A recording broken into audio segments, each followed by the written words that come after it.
Assalamualaikum warahmatullahi wabarakatuh. Kami mahasiswi dari Fakultas Psikologi Universitas Ahmad Dahlan Jogja akan menyampaikan tugas akhir untuk mata kuliah Kesehatan Mental.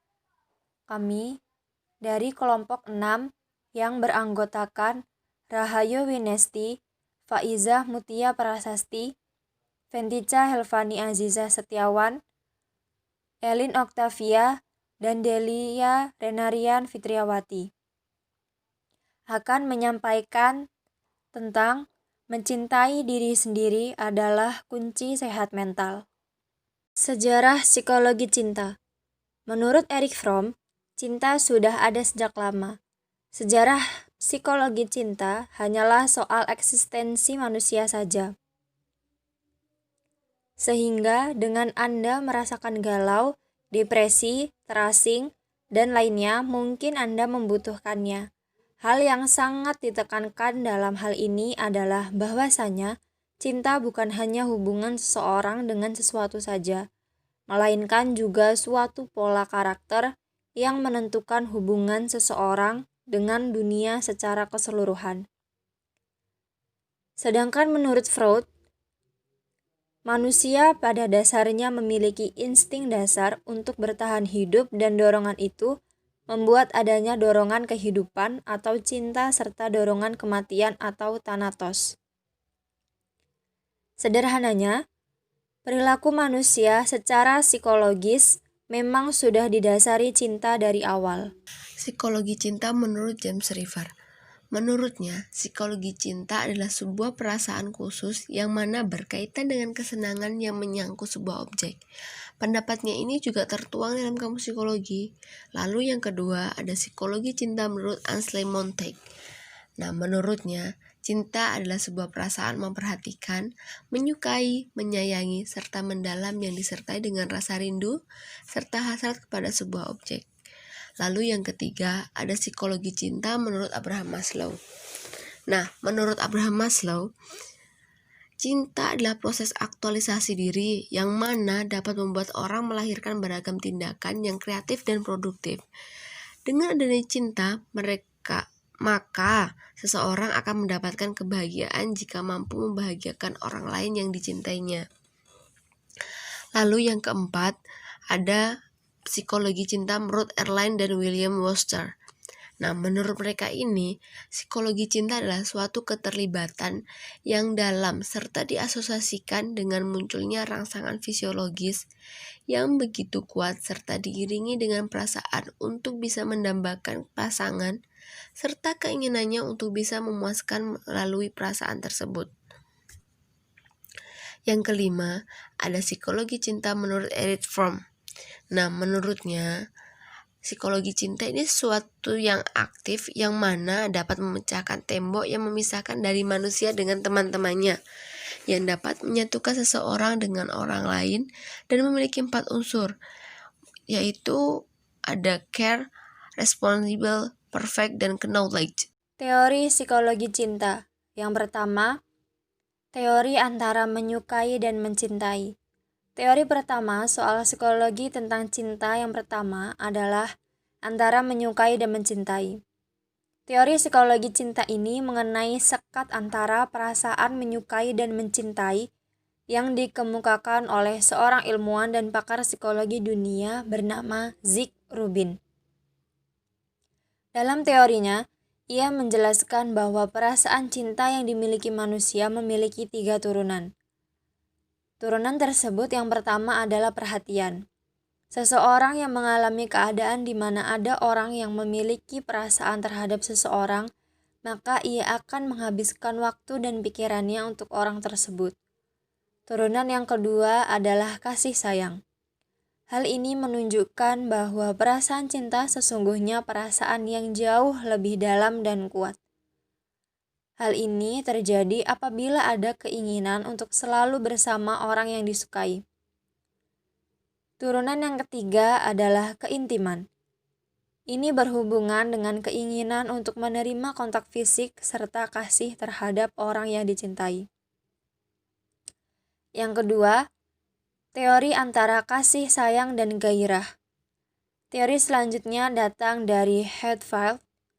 Ia mengatakan bahwa cinta dibagi menjadi dua hal, yaitu kasih sayang dan gairah.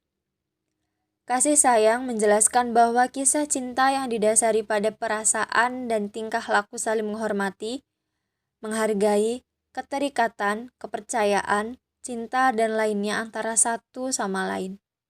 Sedangkan yang dimaksud dengan gairah adalah mengarah pada sesuatu yang didasari pada keadaan emosi yang kuat serta ketertarikan seksual.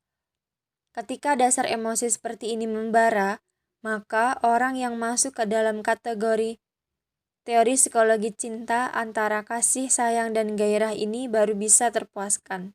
Yang ketiga, teori segitiga cinta. Selanjutnya adalah teori psikologi segitiga cinta, bukan yang melibatkan tiga orang dalam suatu hubungan percintaan yang dikemukakan oleh Robert Sternberg, tetapi pemahaman yang menjelaskan mengenai tiga perasaan yang menghasilkan cinta, yaitu keintiman atau intimasi, gairah atau passion, dan komitmen. Ketiganya berkombinasi untuk menghasilkan sebuah cinta.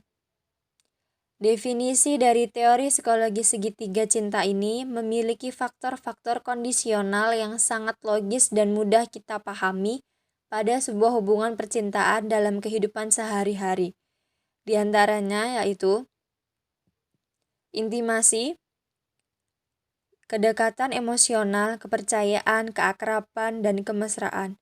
Kemudian passion, gairah, semangat, ketertarikan secara fisik dan sensual. Lalu, komitmen, upaya sadar mempertahankan hubungan dan kemampuan mengikat diri dengan suatu alasan. Walaupun dalam praktiknya bisa saja hanya cinta yang dimaksud terdiri dari satu perasaan saja, namun menurut Robert Sternberg, cinta yang didasari oleh dua perasaan atau lebih akan jauh lebih kuat dibanding satu perasaan saja. Dimensi psikologi cinta. Yang pertama, dimensi pertama tentang psikologi cinta ini adalah ada dominasi dalam cinta yang secara langsung merujuk pada sesuatu atau dalam hal ini seseorang yang lebih menonjol dalam suatu hubungan.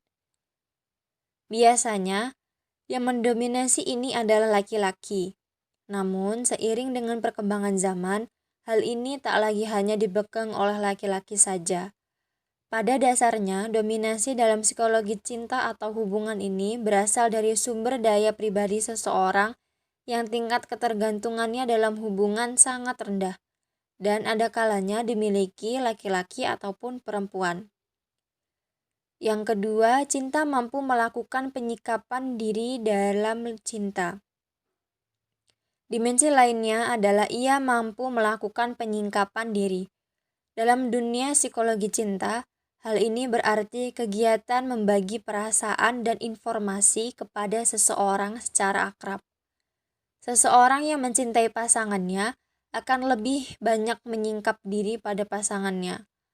Semakin banyak hal yang disingkapkan oleh pasangan dapat diartikan bahwa hubungan di antara kedua pasangan tersebut semakin dalam.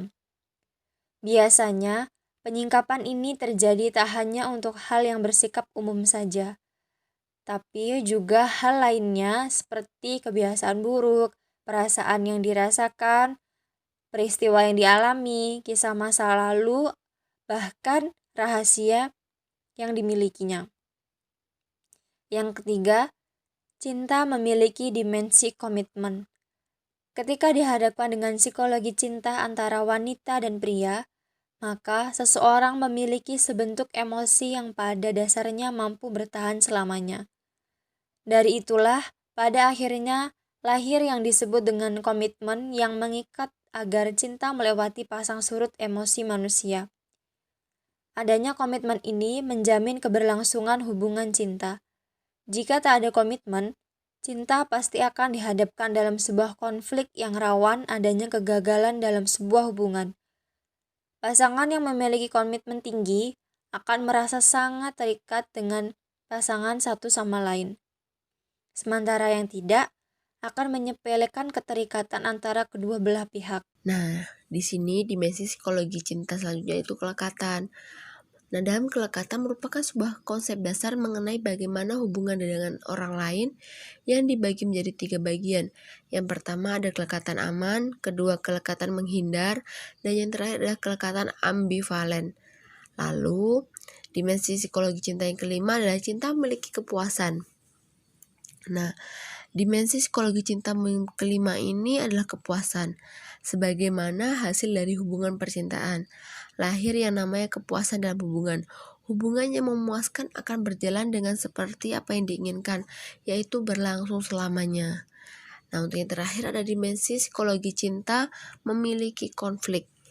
Nah, di sini yang terakhir adalah cinta memiliki konflik. Dalam sebuah cinta, konflik adalah hal yang biasa. Konflik ini sangat lumrah dan pasti dialami oleh semua pasangan. Namun tentunya dalam skala yang berbeda-beda, tidak harus sama. Ruang lingkup psikologi cinta. Jika membahas soal ruang lingkup psikologi cinta, sebenarnya hal itu berdasarkan emosi dasar yang dimiliki manusia yang bisa diartikan dan bisa dipahami. Menurut sejarah psikologi cinta, menurut para ahli, ruang lingkupnya sudah sangat kompleks, misterius, dan tidak terwujud, serta sangat sulit untuk dipahami secara keseluruhan. Manfaat psikologi cinta. Yang pertama, membuat mengenal diri lebih baik. Yang kedua, membuat lebih menghargai diri kita sendiri. Yang ketiga, membuat menghargai ciptaan Tuhan. Yang keempat, membuat diri sendiri semakin bahagia. Yang kelima, membuat setiap orang memiliki kelembutan hati. Nah, bagaimana cara kita untuk belajar mencintai diri sendiri? Di bawah ini ada beberapa cara untuk kita belajar mencintai diri sendiri. Yang pertama, kenali dirimu. Yang kedua, belajarlah untuk mengatakan tidak bila perlu. Yang ketiga, jangan membandingkan dirimu dengan orang lain. Yang keempat, benar-benar hadir di waktu nyata. Yang kelima, ketahui dan gunakan kekuatanmu. Yang keenam, beri dirimu banyak makanan sehat. Yang ketujuh, berusahalah dan belajarlah untuk jujur dengan dirimu sendiri. Yang kedelapan, bebaskan dirimu dari kesalahan dan ketidaksempurnaanmu. Yang sembilan, berusahalah untuk memaafkan diri sendiri untuk hal-hal yang lebih besar. Yang 10, terimalah bahwa beberapa orang tidak menyukaimu karena kamu tidak bisa membuat semua orang menyukai dirimu. Nah, bagaimana cara kita untuk belajar mencintai diri sendiri? Di bawah ini ada beberapa cara untuk kita belajar mencintai diri sendiri. Yang pertama, kenali dirimu. Yang kedua, belajarlah untuk mengatakan tidak bila perlu. Yang ketiga, jangan membandingkan dirimu dengan orang lain. Yang keempat, benar-benar hadir di waktu nyata. Yang kelima, ketahui dan gunakan kekuatanmu. Yang keenam, beri dirimu banyak makanan sehat. Yang ketujuh, berusahalah dan belajarlah untuk jujur dengan dirimu sendiri. Yang kedelapan, bebaskan dirimu dari kesalahan dan ketidaksempurnaanmu. Yang sembilan, berusahalah untuk memaafkan diri sendiri untuk hal-hal yang lebih besar. Yang 10, terimalah bahwa beberapa orang tidak menyukaimu karena kamu tidak bisa membuat semua orang menyukai dirimu.